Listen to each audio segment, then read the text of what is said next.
Have you ever played hide and seek with a 2 or a 3-year-old? When my kids were younger, we would do this from time to time. I always found that the most interesting part about playing hide and seek with my kids when they were that age was that they would always either hide in the same spot every single round, or they would hide in the spot that they just found me hiding. And in the chance that they chose to hide somewhere else, all I had to do was stop and listen for the giggling. And even though the challenge of finding them was never really that difficult, it was always a fun game.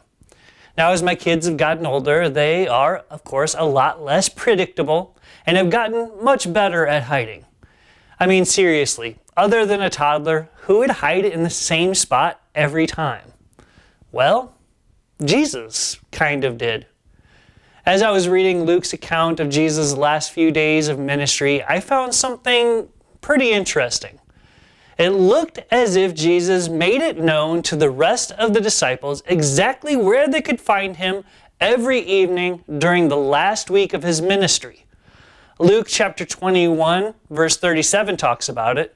It says, "Each day Jesus was teaching at the temple, and each evening he went to spend the night on a hill called the Mount of Olives."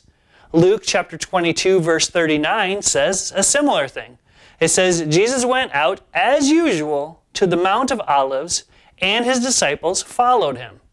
The interesting part about that second scripture was Luke wrote that after he talked about how Judas had left to go betray Jesus. Now, don't get me wrong. I truly don't believe Jesus was actually hiding from Judas. After all, he knew what Judas was about to do when he sent him away from the upper room. So it would have been a lot easier for Jesus just to pick a different location to pray just for that one night. But he didn't. Why? I believe it was partly because, of course, he wanted to fulfill God's will for him.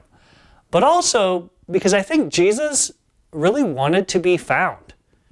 That's the thing about Jesus. No matter what motives you may be trying to hide, he still wants you to be with him.